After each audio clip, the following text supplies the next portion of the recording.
Te ayudamos a enfrentar el mundo real. Evolucionamos y ahora con más fuerza. Ser productivo, 11 años pensando en tu éxito.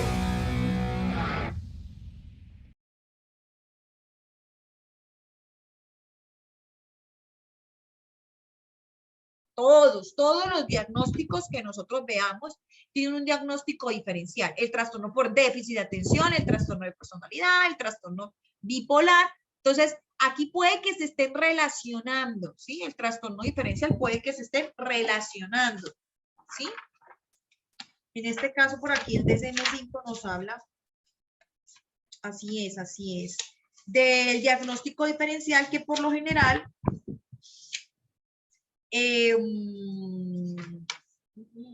son aspectos muy importantes, al igual que, como les decía, el DSM-5 está basado dentro del desarrollo y el curso vital, ¿sí? El desarrollo y el curso vital, que empieza con los diagnósticos del proceso del desarrollo y termina con nosotros que hay unos aspectos muy importantes culturales, la diferencia de género, ¿sí? Muy bien. Y el diagnóstico diferencial nos permite a nosotros, ¿sí? Nos permite a nosotros mirar que posiblemente estén relacionados, ¿sí? Estén relacionados. Bien, ¿qué más nos dice? Bueno. Para el diagnóstico de discapacidad intelectual, ¿se debe aplicar alguna prueba del CI o solo con los criterios del DSM-5 se puede diagnosticar? Bueno, oiga, eso es un cambio también que hizo el DSM-5. El DSM-4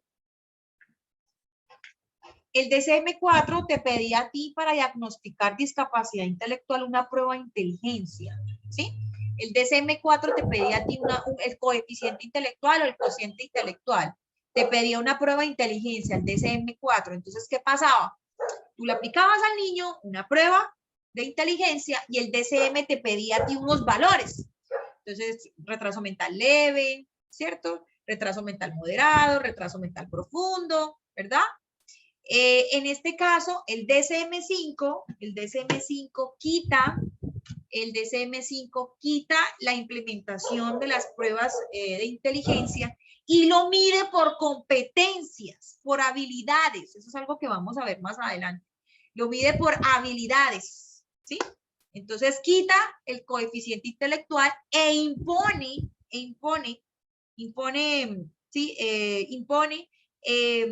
una serie de habilidades que el niño puede tener. Entonces ya es completamente diferente el diagnóstico, ¿sí? Ya es completamente el diagnóstico. Si tú entras al DSM-5 y revisas el DSM-5, pues en el caso de los trastornos del neurodesarrollo, en los trastornos del neurodesarrollo tú ya no vas a encontrar que el niño debe aplicársele una prueba de inteligencia. No, hay que revisar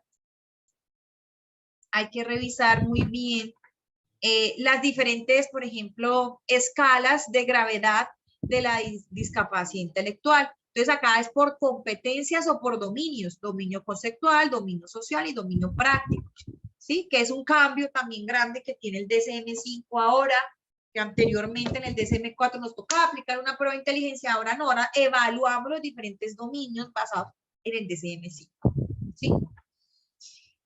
Muy bien. Dice María Camila, esto quiere decir que si en el caso no cumple con todos los criterios, mejor me remito, por ejemplo, al trastorno depresivo mayor y reviso si se ajusta más así.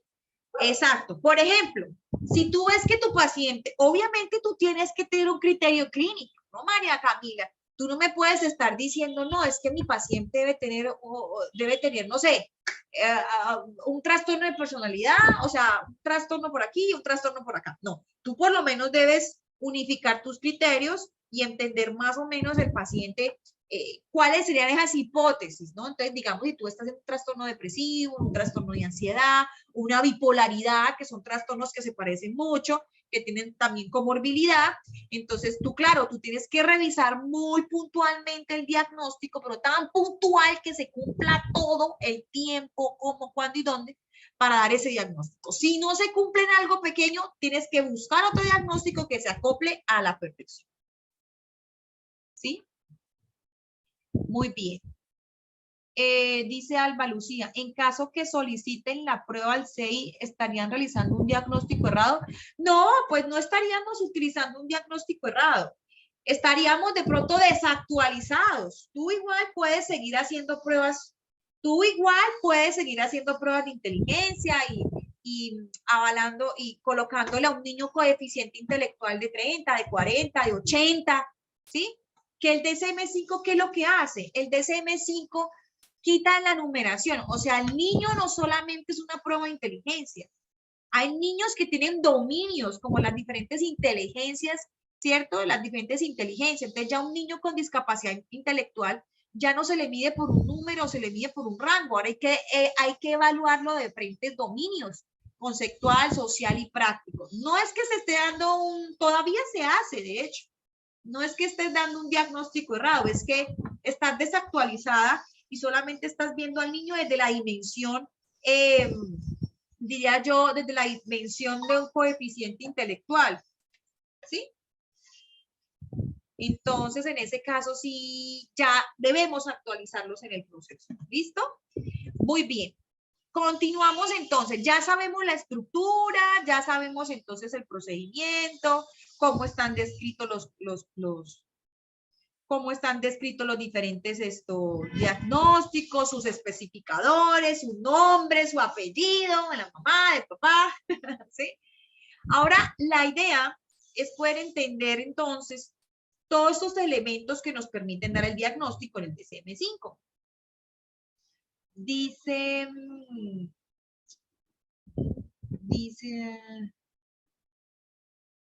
a ver, por aquí voy leyendo los diagnósticos de acá.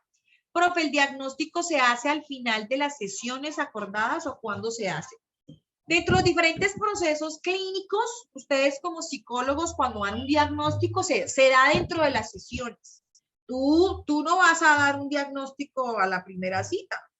Por lo general, para dar un diagnóstico, yo me demoro por lo menos unas 3 sesiones. Y estamos hablando de sesiones de 1 hora y media. Por ejemplo, mi consulta particular demora una hora y media, casi 1 hora y 40, con decirles que a veces no soy capaz de disminuirlo. 1 hora y media, 1 hora y 40. Y yo estoy dando un diagnóstico aproximadamente en la tercera, cuarta sesión, más o menos. Puedo tener unas hipótesis, puedo tener unos síntomas, puedo ir revisando algunos criterios, ¿sí? Pero así que yo dé un diagnóstico y dentro de la normatividad y la ética y el proceso clínico, por lo menos en unas 3 sesiones, 4 sesiones, y estamos hablando de sesiones de 1 hora, hora y media, ¿no? Entonces, sí es importante que sepamos darle el valor efectivamente al diagnóstico. Tú no me puedes dar un diagnóstico a buenas y a primeras, ¿sí? Porque no estaríamos haciendo, ¿sí? Haciendo un buen proceso clínico. Sí, un buen proceso clínico. Muy bien. ¿Qué otra pregunta? Ya reviso. Tengo por acá otra pregunta, a ver. Tengo por acá otra pregunta. Muy bien.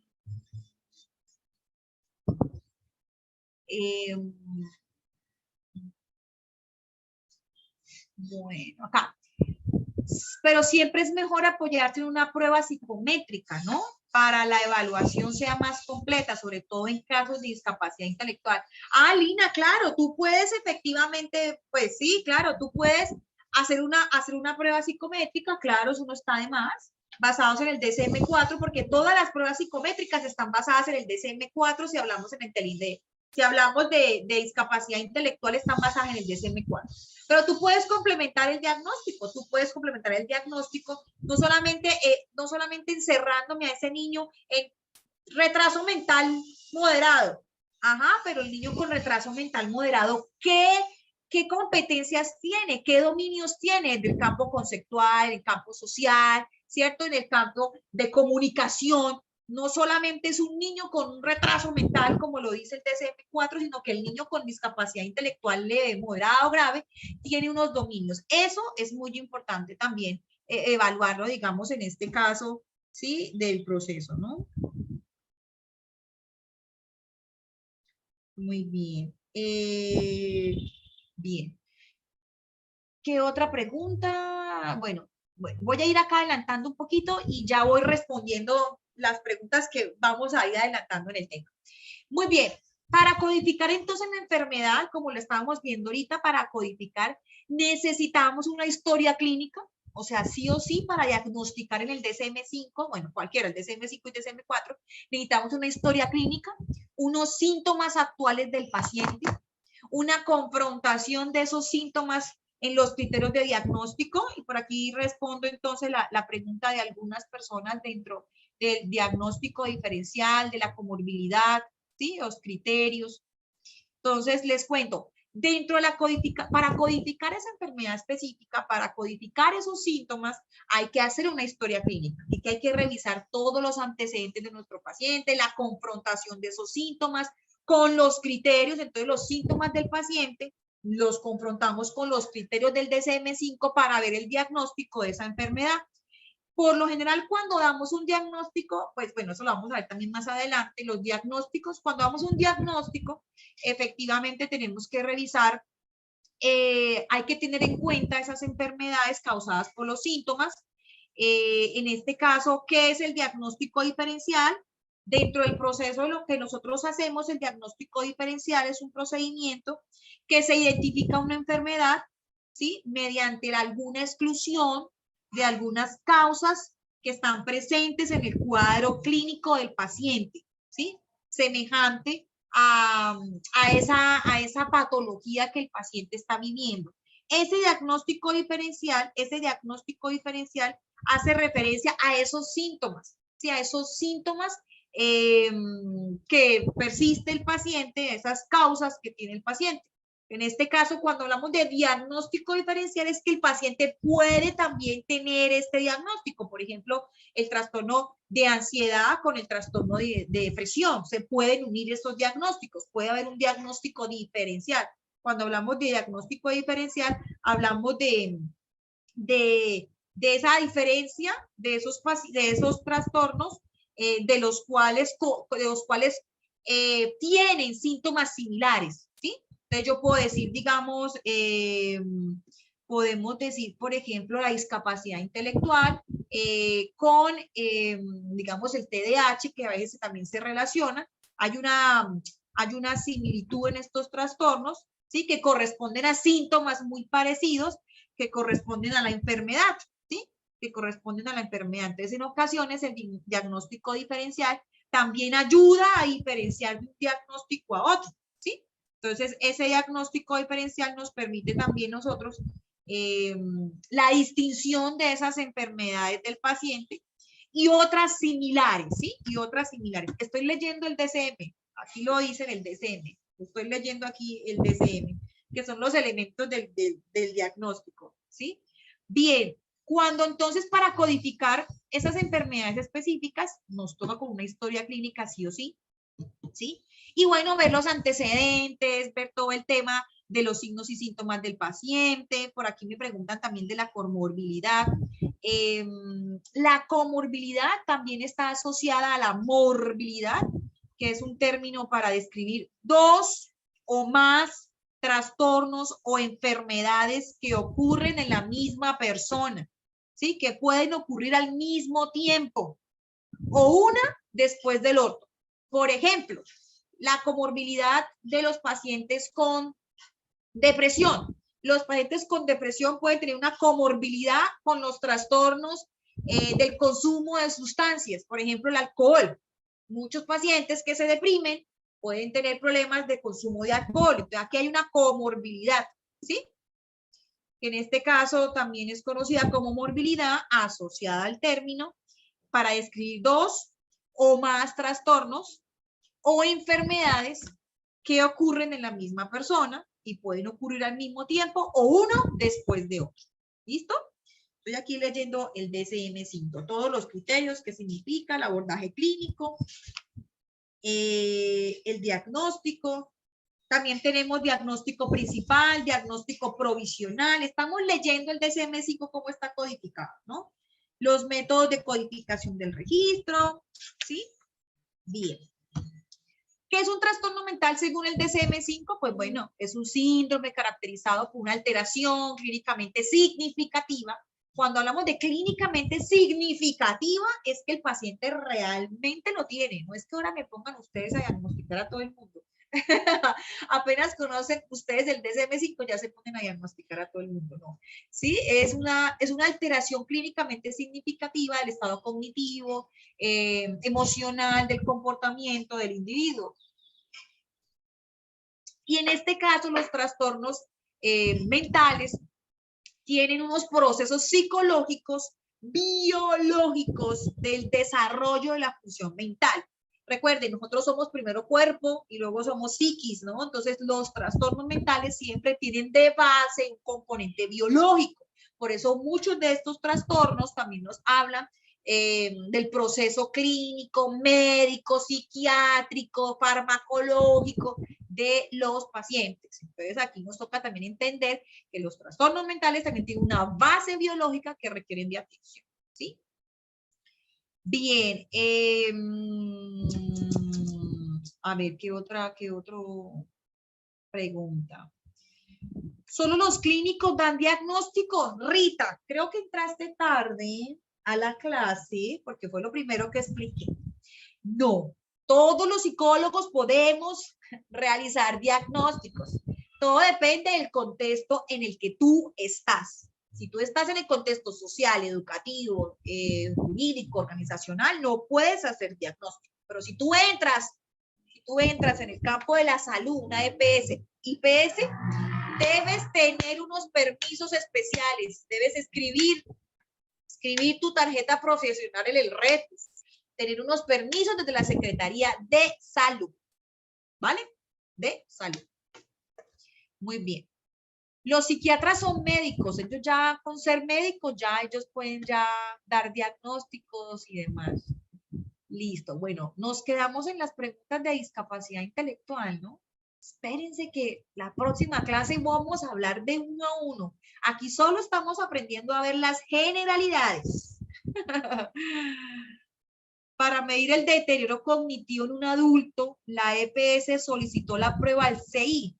Uy, Alba, eso es algo también que tiene nuevo el DSM-5 frente a los certificados de discapacidad. Eso es algo nuevo que también vamos a ver más adelante, que no lo puede hacer cualquier psicólogo. En ese caso sí tienen que tener los psicólogos que van a certificar, ¿sí? Certificar a las personas con discapacidad, tienen que tener una certificación, valga la redundancia, para hacer estos certificados.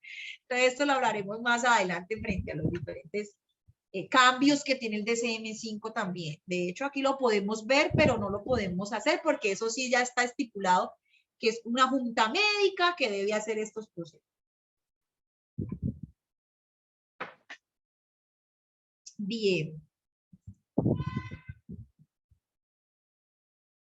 ¿Cuál ley, Olga? ¿Te recuerde la ley cuál? La ley cuál. Bien. Trastorno mental según el DSM-5, habitualmente los trastornos mentales van asociados a un estrés significativo,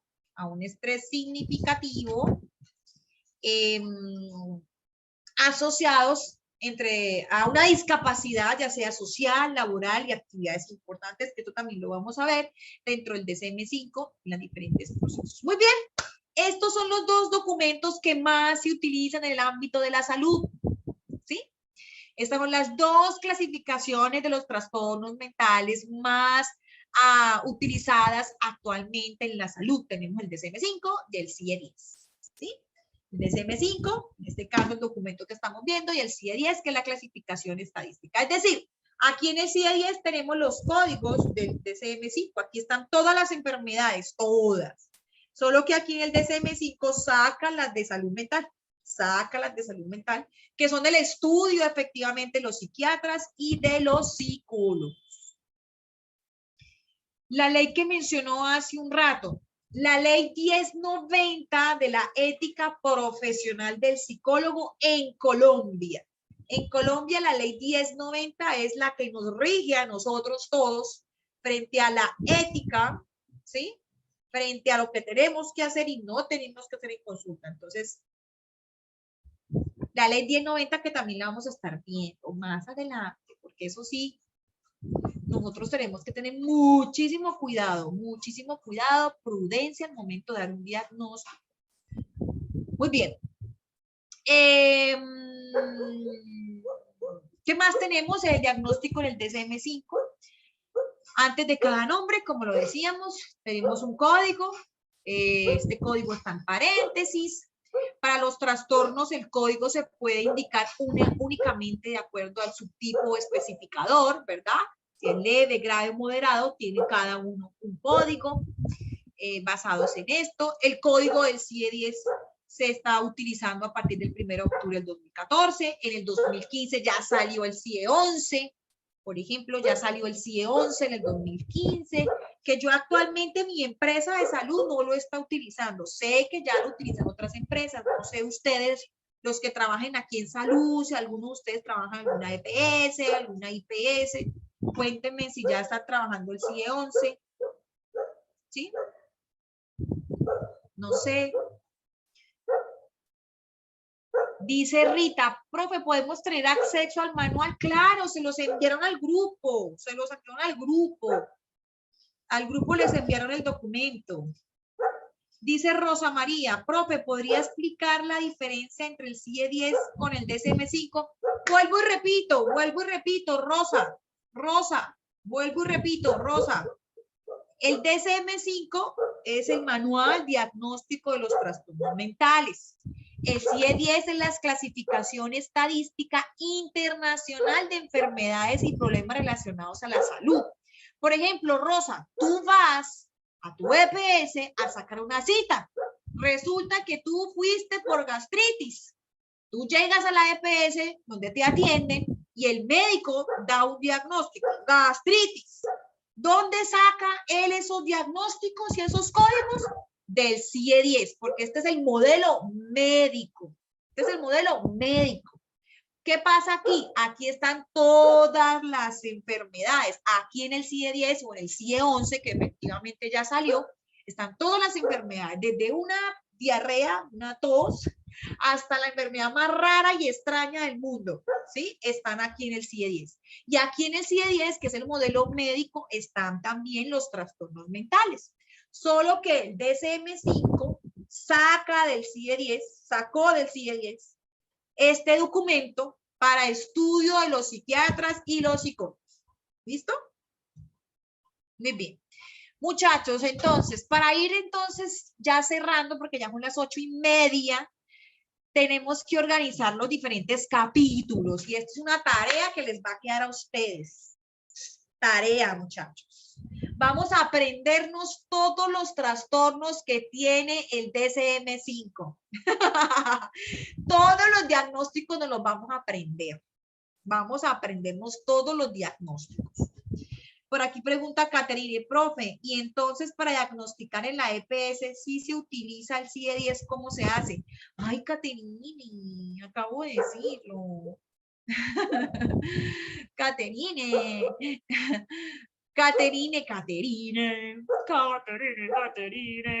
A ver, vuelvo y me echo para atrás. ¿Será que estoy hablando muy rápido? Lo que pasa es que yo me emociono y hablo rápido. Yo creo que voy a hablar un poquito más lento.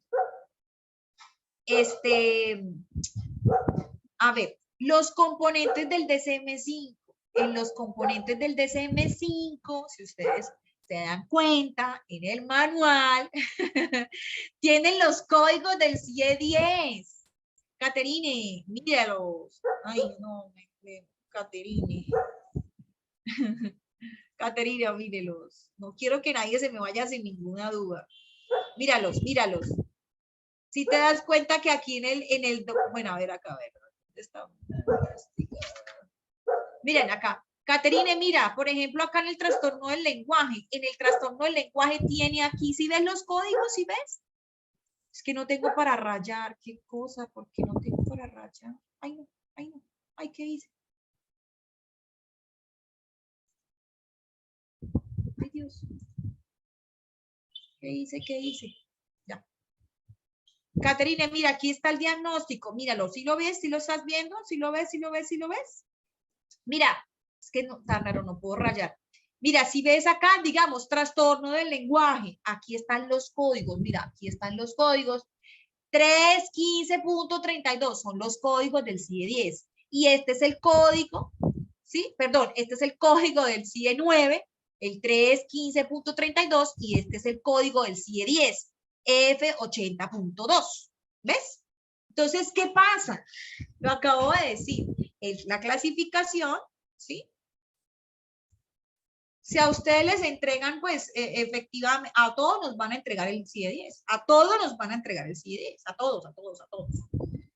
Y aquí también están los trastornos mentales. Aquí en la clasificación estadística de enfermedades, problemas relacionados con la salud, están también los diagnósticos. ¿Sí ves que en el DSM-5 tiene el código del CIE 9 y el CIE 10? ¿Sí?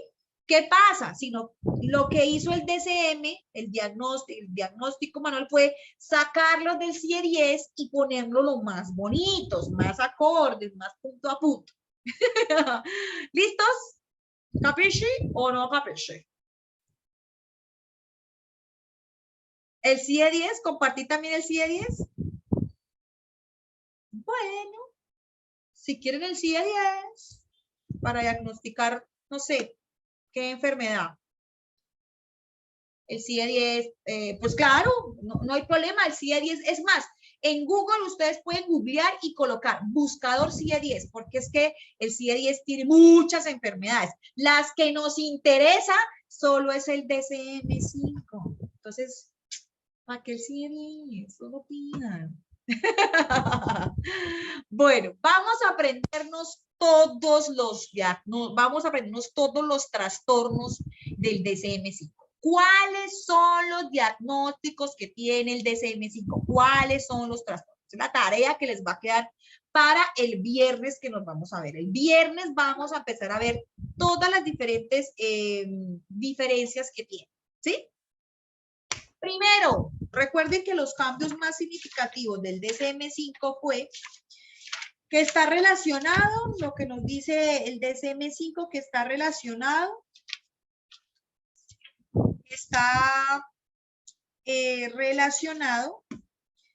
sobre el desarrollo y el curso de vida. Entonces, para mejorar la utilización del DSM-5, se ha organizado dependiendo del desarrollo y el curso vital. En este caso tenemos los trastornos del neurodesarrollo, ¿cierto? Y terminamos con los trastornos neurocognitivos, en este caso, trastornos de la personalidad y trastornos parafílicos, ¿sí? Entonces, vamos a aprendernos todos los diagnósticos hoy.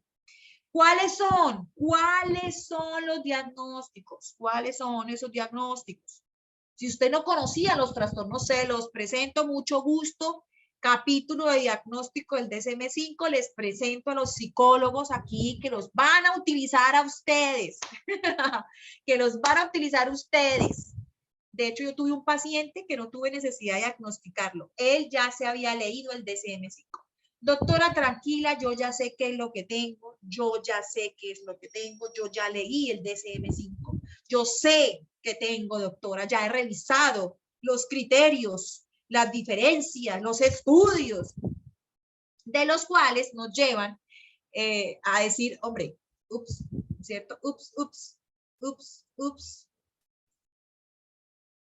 Listo, muy bien. Dice aquí Olga, ok, acabo de acordarme que el listado de códigos del CIE 10 para el DSM-5 están en el libro. Ah, claro, también. También están en el libro.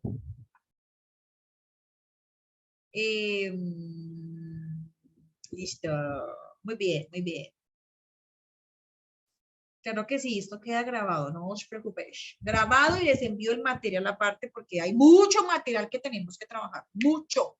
Muy bien, vamos a aprendernos entonces todos los diagnósticos. ¿Sí? Vamos a aprendernos todos los diagnósticos, muchachos. ¿Cuáles son los primeros? A ver, cada uno de ustedes allá en su casa los van a leer conmigo. Trastornos del neurodesarrollo. ¿Listos? Espectro de la esquizofrenia y otros trastornos psicóticos. Trastornos bipolares y afines. Estamos repitiendo, ¿no? Trastornos por ansiedad. Trastornos obsesivos compulsivos y afines. Trastorno por traumatismos y relacionados con factores estresantes. Trastornos disociativos. ¿Cuál me salté? ¿Cuál me salté? ¿Los obsesivos compulsivos y afines? Trastornos por traumatismos relacionados con factores estresantes. Bueno, trastornos depresivos, trastornos disociativos, trastornos por síntomas somáticos y afines, trastornos de alimentación y de la conducta alimentaria, trastornos de eliminación, trastornos del sueño y la vigilia, disfunciones sexuales, disforia de género, trastornos disruptivos de control de los impulsos y de la conducta, trastornos relacionados con sustancias y adictivos, trastornos neurocognitivos, trastornos de la personalidad, trastorno parafílico y otros trastornos mentales. Ajá.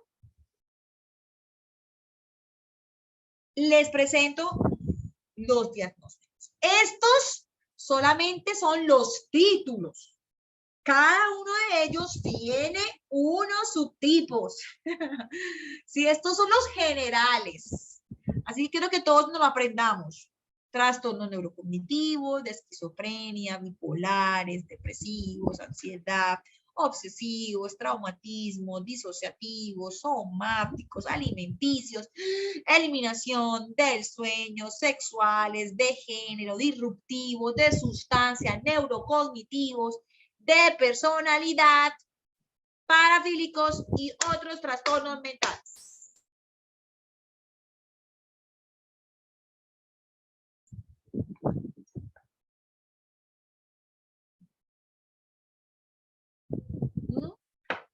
Estos son los capítulos de los diagnósticos. ¿Sí? Ahora,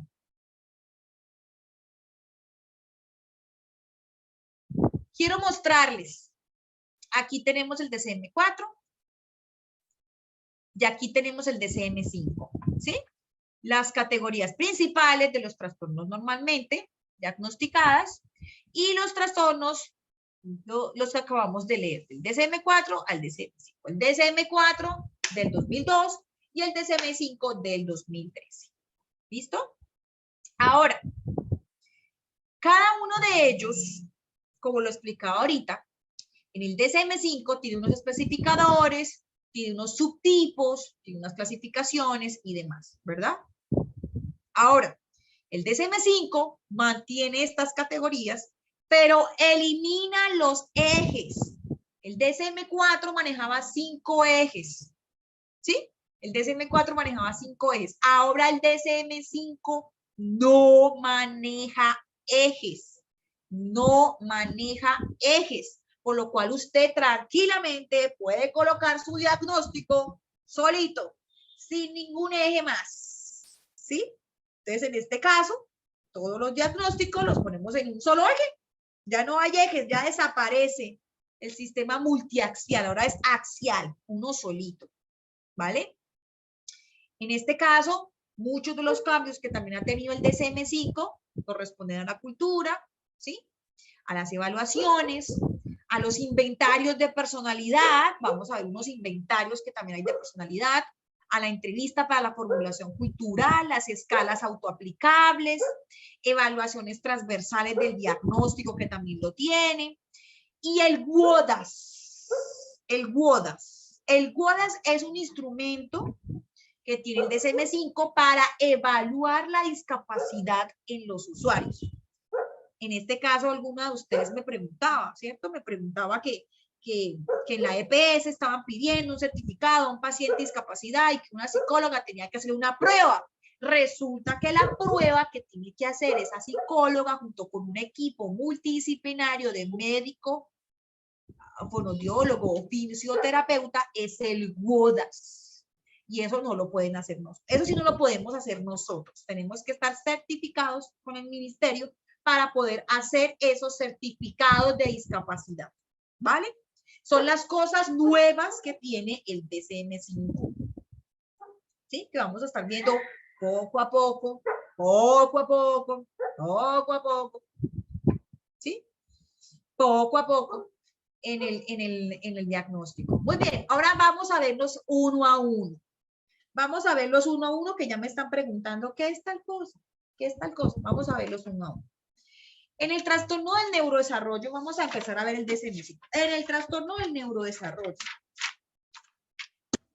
En el trastorno del neurodesarrollo tenemos la discapacidad intelectual, ¿sí? Dentro del trastorno del neurodesarrollo. O sea, el título general es trastorno del neurodesarrollo, pero adentro vienen los diferentes trastornos, ¿vale? Entonces el capítulo. Discapacidad intelectual, leve, moderado, grave. Leve, moderado, grave, retraso global. Viene aquí también en el trastorno del neurodesarrollo el trastorno de comunicación, trastorno del lenguaje, fonológico, de la fluidez.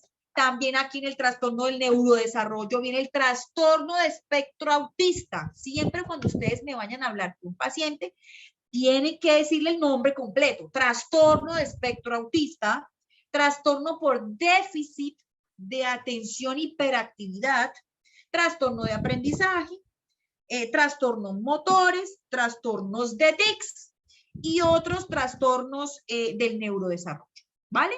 Aquí en el trastorno del neurodesarrollo, quiero que alguien me vaya haciendo la cuenta de cuántos trastornos tenemos que aprendernos. Tenemos tarea. Voy a dejarles tarea. Vamos a hacer un cuadrito de cuántos trastornos tiene el DSM-5. Háganme un cuadrito. Yo se los iba a pasar a ustedes, pero no, mejor háganme el ejercicio para que aprendamos a utilizar el DSM-5. Vamos a hacer un cuadrito. Es más, ahorita mismo lo pueden hacer. Háganlo a lápiz y luego me lo pasan a Excel o me lo pasan a un cuadrito y me lo muestran el viernes. Bien. Trastornos del neurodesarrollo. ¿Cuántos trastornos del neurodesarrollo acabé de nombrar? Discapacidad intelectual, trastorno de comunicación, trastorno de espectro autista, trastorno por déficit de atención, trastorno del aprendizaje, trastornos motores, trastornos de tics y otros trastornos del neurodesarrollo. ¿Cuántos? Muy bien, muy bien. Vayan haciéndose cuadrito. Trastornos del neurodesarrollo. 1, 2, 3, 4, 5, 6, 7 y 8. ¿Bien? Trastornos del neurodesarrollo. Ahora llegamos al espectro de la esquizofrenia y otros trastornos psicóticos.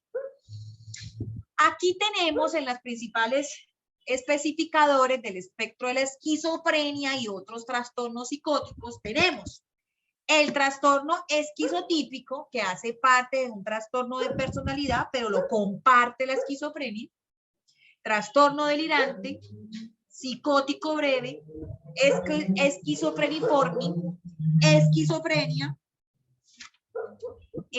trastorno esquizoafectivo. Tenemos aquí, bueno, la catatonia asociado al trastorno mental por catatonia, ¿sí? Tenemos otros trastornos del espectro de la esquizofrenia especificado y otros psicóticos. ¿Cuántos acaba de decir? Muy bien, muy bien. Ya van haciendo el cuadrito, espero que lo vayan haciendo. Muy bien, para que aprendamos todos los diagnósticos. ¿Listos? ¿Listos? Estamos haciendo el ejercicio. Muy bien. ¿Listos con la esquizofrenia? Muy bien. Trastornos del neurodesarrollo, espectro de esquizofrenia y otros trastornos psicóticos. ¿Vale? ¿Bien? ¿Cómo vamos? Estamos leyendo todo el DSM-5. Este ejercicio de leer todo el DSM-5 es para conocer qué tenemos. Porque qué tal yo empezar a hablar como una lora borracha de qué cambios tenemos y ni siquiera conocemos los diagnósticos. Entonces, cambié la clase a primero conocerlos y luego sí decir, ah, bueno, venga a ver qué cambio tiene, porque si no los conocemos, ¿sí? Por eso ojalá hagan ese cuadrito para que ustedes entiendan mejor. Yo a todos mis estudiantes de pregrado los pongo a hacer ese cuadro para que hagan el ejercicio de memoria. Muy bien. ¿Vamos bien?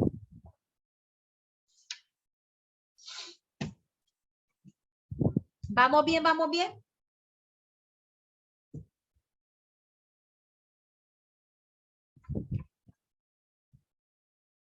Listo. Ahora, trastornos bipolares y trastornos relacionados. En los trastornos bipolares y los trastornos relacionados tenemos trastorno bipolar 1, que en el trastorno bipolar 1 está leve, grave, moderado. Tenemos ahí varias categorías. En el trastorno bipolar 1 tenemos varias categorías, leve, moderado, grave. Trastorno bipolar 1. Ayer me quedó repetido, no. Trastorno bipolar 1. Tenemos el trastorno bipolar 2. ¿Sí? Tenemos el trastorno bipolar relacionado e inducido por sustancias. Tenemos el trastorno ciclotímico. Tenemos otro trastorno por afecciones médicas y otro trastorno bipolar no especificado. ¿Cuántos van ahí?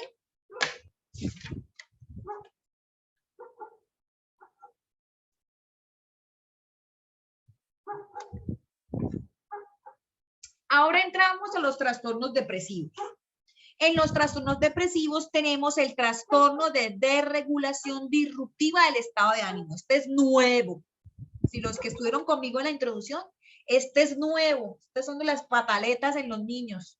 ¿Sí? Trastorno de desregulación disruptiva del estado de ánimo. Aquí ya podemos diagnosticar las pataletas. Este es el diagnóstico de las pataletas en nuestros niños. Trastorno depresivo mayor. Tenemos el trastorno depresivo persistente. Tenemos el trastorno disfórico premenstrual. Tenemos el trastorno debido a otra afección médica. Tenemos otro trastorno depresivo especificado y otros trastornos no especificados. Después les cuento qué es eso de especificado y no especificado. ¿Listos? ¿Cuántos llevamos acá? ¿Los trastornos depresivos? Muy bien. Trastornos de ansiedad. En los trastornos de ansiedad tenemos ansiedad por separación. Ay, creo que ahí me faltaron ponerlos. Mutismo selectivo. Fobias específicas. Trastorno de ansiedad social. Trastorno de pánico. Agorafobia. Trastorno de ansiedad generalizada y otros trastornos de ansiedad especificado y no especificado. ¿Cuántos tenemos? Muy bien.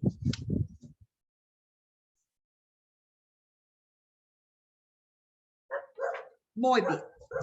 Ahora vienen trastornos obsesivos compulsivos y trastornos relacionados. Aquí, ¿cuáles vienen? Que son los principales especificadores.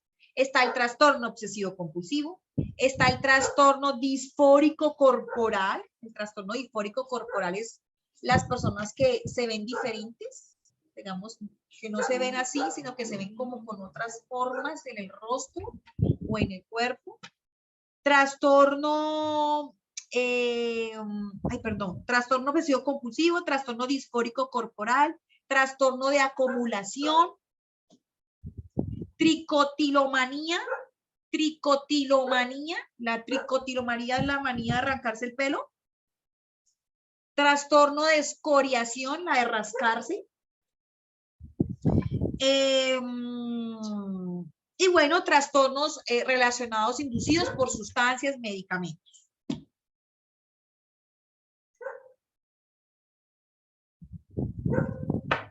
Aquí los estamos conociendo todos así, a grosso modo.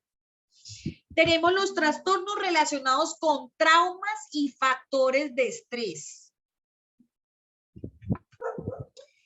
¿Cuáles son aquí los trastornos de traumas y factores de estrés? Trastorno de apego reactivo. Trastorno de relación social desinhibida. Trastorno de estrés agudo. Trastorno de adaptación.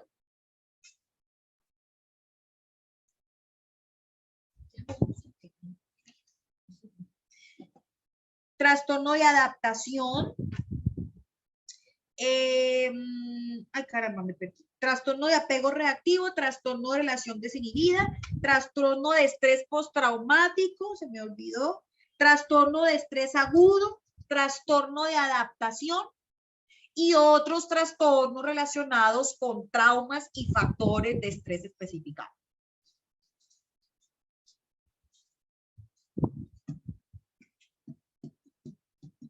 Bien. Los trastornos disociativos. Aquí los trastornos disociativos, hay muchas películas de los trastornos disociativos.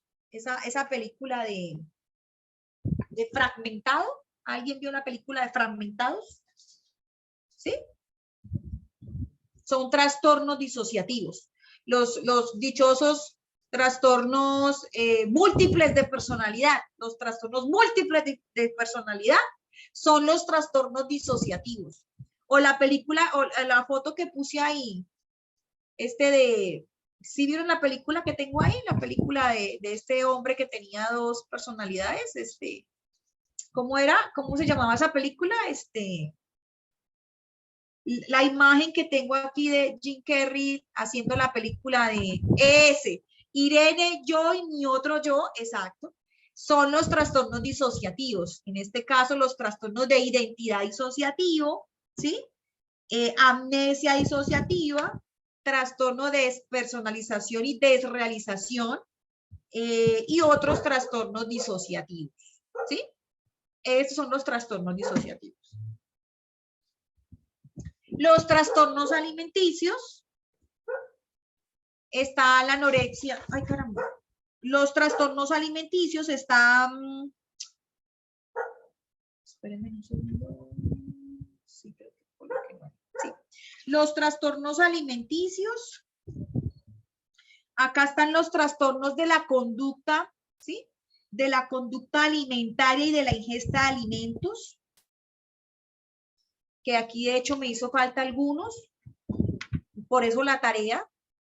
Está el pica, recuerdan el pica en los niños y en los adultos también les puede dar, el pica de comer cosas que no son correspondientes a la comida. Trastorno de rumiación, trastorno de evitación y de restricción de la ingesta, anorexia nerviosa, bulimia nerviosa, trastorno de atracones y otros trastornos de la conducta alimentaria. Esos son los trastornos alimenticios, ¿sí? Ahora vienen los trastornos de síntomas somáticos y trastornos relacionados. Trastorno de síntomas somáticos. El trastorno de ansiedad por enfermedad, este era el famoso hipocondriacos. El trastorno de ansiedad por enfermedad era el famoso hipocondriaco. Hasta salió una novela, ¿no? La hipocondriaca. Ya no se dice hipocondriacos o hipocondriaca, se llama trastorno de ansiedad por enfermedad, ¿sí? Trastorno de conversión, que es algo muy neurológico, de parálisis y demás, en este caso.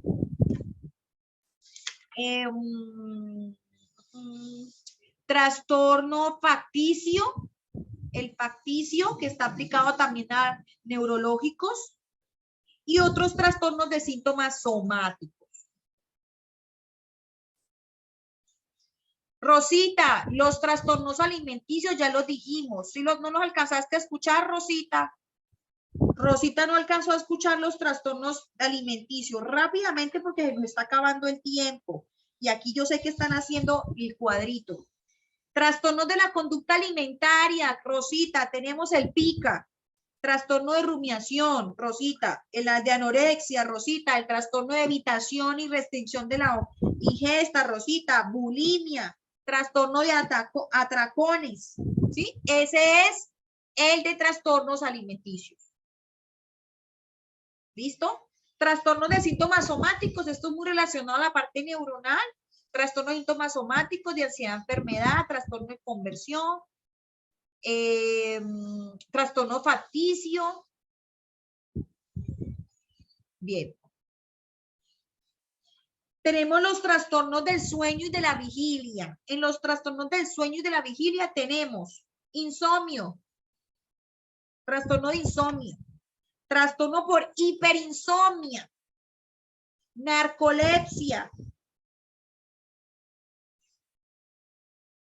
Tenemos los trastornos relacionados con la respiración.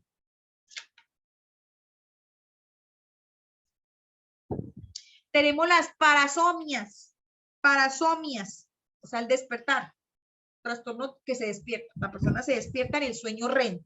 Ustedes saben que dentro del sueño hay una serie de ¿cómo se llama eso? Una serie de componentes de sueño. Y las parasomias habla de eso, del trastorno del despertar del sueño. Listo, parasomias. Dejemos ahí porque hay muchos más en los trastornos del sueño y la vigilia. Eso, en las fases del sueño, gracias. ¿Listo? Bien. Entramos ahora a los trastornos sexuales. En los trastornos sexuales tenemos las disfunciones sexuales, ¿sí? Aquí está la disfunción sexual, en las disfunciones sexuales, los trastornos sexuales o la disfunción sexual está la eyaculación retardada, el trastorno eréctil, el trastorno orgásmico femenino, el trastorno de interés, excitación sexual femenino, el trastorno de dolor genitopélvico y penetración, trastorno del deseo sexual y eyaculación prematura. 7. Están los de la disforia de género. Están las de disforia de género. ¿Sí? En la disforia de género. ¿Alguien conocía los trastornos de disforia de género? Que es un tema bien controversial.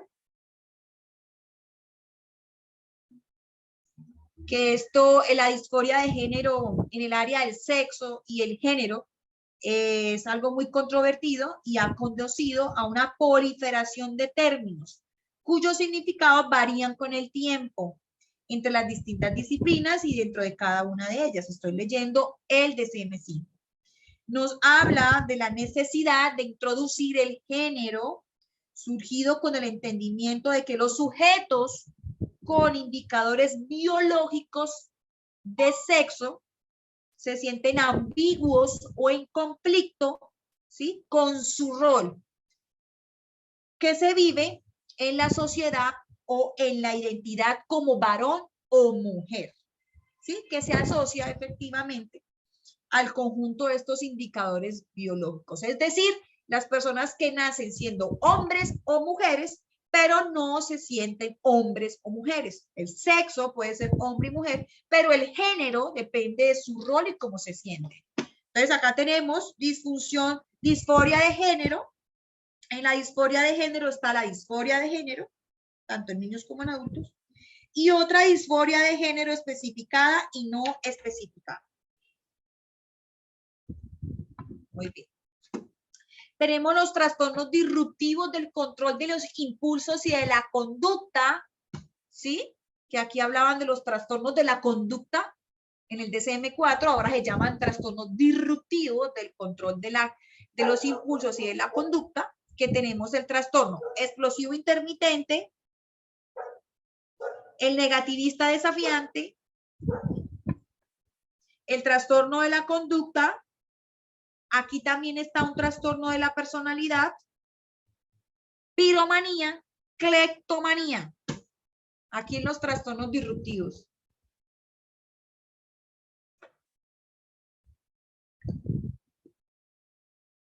¿Listos? ¿Cómo vamos?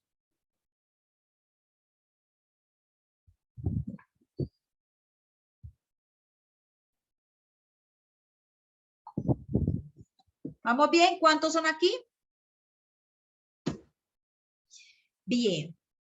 En los trastornos relacionados con sustancias y trastornos adictivos tenemos muchísimos. Vamos a solamente nombrarlos a nivel general. ¿Sí? Vamos a nombrarlos a nivel general.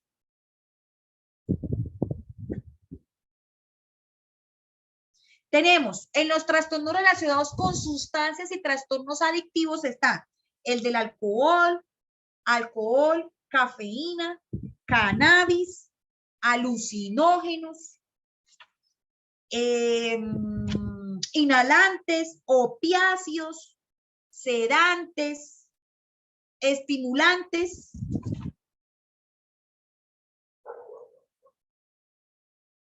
Y trastornos relacionados con otras sustancias. Estamos leyendo, la idea es que ustedes me hagan ese cuadrito para el viernes, ¿vale? Ese cuadrito para el viernes. Ese cuadrito para el viernes, por favor.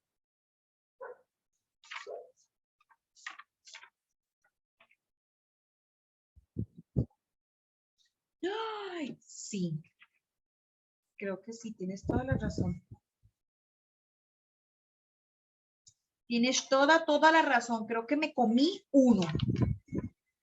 Sí, señores, por aquí una compañera muy juiciosa me hizo caer en cuenta que nos comimos uno. Nos comimos Dice por aquí Carolina, homosexualidad se identifica con el sexo contrario o ambos.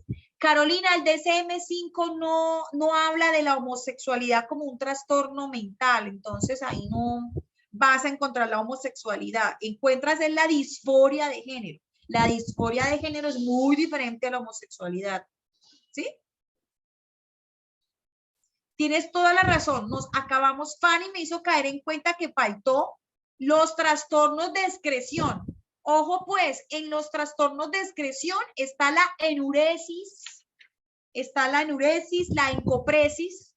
Si recuerdan, la enuresis es la dificultad para hacer pis, la encopresis es la dificultad para hacer popó. Pues digamos, estos son casos muy de los niños que se hacen pipí y se hacen popó.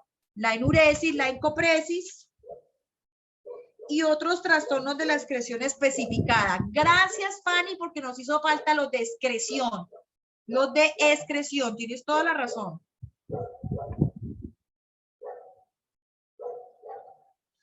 Los de excreción no son diferentes a los de eliminación.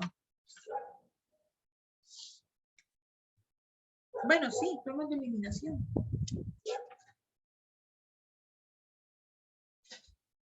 Ah, cierto.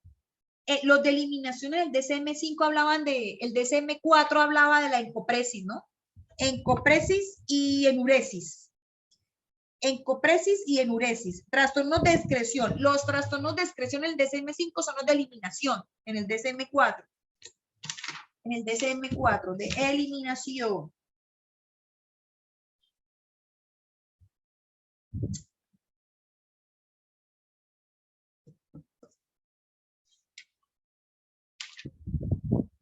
¿Sí? Bien. ¿Listo? Vamos terminando entonces. Muy bien, vamos terminando entonces con los trastornos relacionados con sustancias. Luego vienen los neurocognitivos. ¿Sí? Neurocognitivos. Los trastornos del neurocognitivos. Sí, señores, nos hizo falta los de excreción.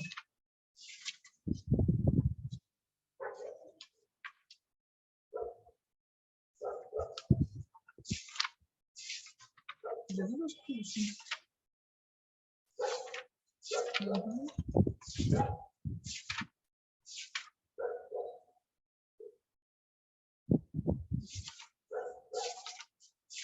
Listo. Sí, son los mismos de eliminación. Los trastornos de eliminación son los mismos de excreción. ¿Vale? Eso se está. Uy, a mí todavía el DSM-4 todavía, a mí me cuesta, la verdad, todavía en el DSM-4 cuando busco el DSM-4. Me cuesta, yo el DSM-4 así como que, uy, caramba, me dio muy duro y todavía me da muy duro. Sí, señores, es que como acá está tan difícil encontrar los dos trastornos de excreción. Muy bien. ¿Listos? Tenemos los trastornos neurocognitivos, que tenemos el delirium, tenemos delirium inducido por medicamentos, inducidos por afecciones médicas, otros delirium no especificados, ¿sí?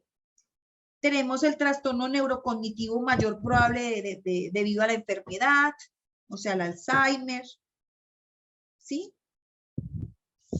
Que son los trastornos neurocognitivos.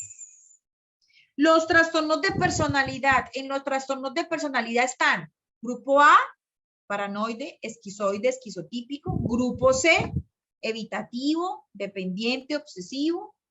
Grupo B, trastorno de la personalidad antisocial, límite, histriónico y narcisista. Claro que sí, les paso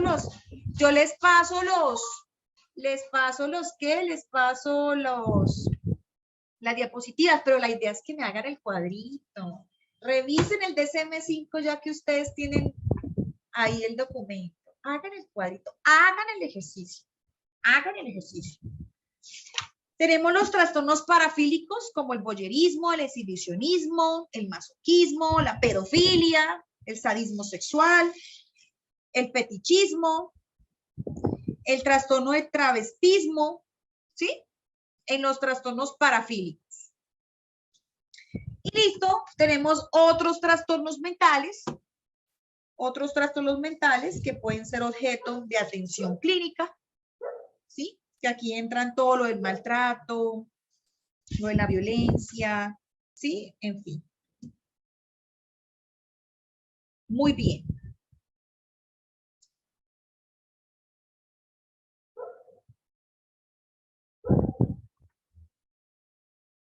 Listos. Muy bien.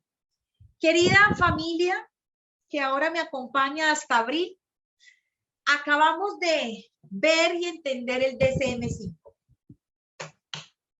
Ya lo conocimos, ya sabemos cómo está conformado, ¿sí? Ya sabemos cómo está conformado y la próxima clase vamos a aprender a ver qué cosas tiene el DSM-5 en todos sus trastornos mentales. Se nos fue el tiempo, se nos acabó el tiempo. No sé rápidamente qué duda o pregunta tenemos. Muchas gracias por su atención. Ojalá hagan el cuadro. Yo a todos mis estudiantes los pongo a hacer el cuadro de verdad. ¿Sí? Para que se aprendan todos los diagnósticos. El DSM-5 es mucho más práctico que el DSM-4. A mí todavía me cuesta encontrar cosas aquí. Con ese cuadro ya aprenderíamos a manejarlos todos. Si ustedes lo hacen de aquí al viernes, si ustedes hacen ese cuadro de trastornos mentales, lo que acabamos de hacer, esto, la idea es que ustedes me lo pongan en un cuadro con el libro. La idea es que ustedes hagan el ejercicio leyendo cada uno de los trastornos. Hagan un cuadrito. Trastornos, neurodesarrollo, discapacidad intelectual, trastorno de espectro autista, me los enumeren en cada cuadrito. Hagan el ejercicio. Y el viernes, el que quiera bien lindo y juicioso y así bien chévere, me lo muestra, no lo muestra. ¿Sí? Muy bien. Dice trastorno cognitivo mayor y leve en uno solo. Pues cada trastorno es diferente. Trastorno cognitivo mayor es uno, trastorno cognitivo perdón, trastorno cognitivo mayor leve es uno, trastorno cognitivo mayor grave es otro. Pero bueno, para hacer el ejercicio pueden ustedes colocármelo en uno solito. La idea es que ustedes me enumeren todos los trastornos que hay, porque es que aquí el DSM-5 los enumera todos, leve, moderado, grave, ¿sí?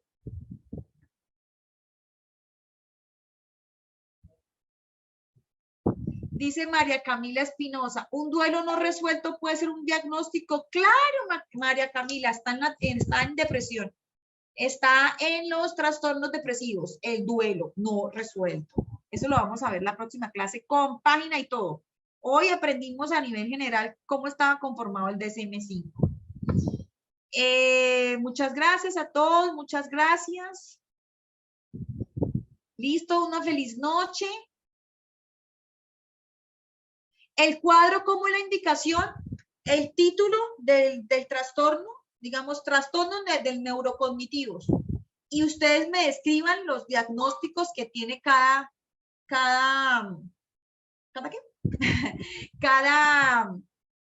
capítulo, por decirlo así. ¿Listos? Excelente. Familia, nos vemos entonces el viernes. El que quiera mostrarme el cuadrito, maravilloso, maravilloso. ¿Sí? Una feliz noche para todos. Bendiciones. Chao, chao.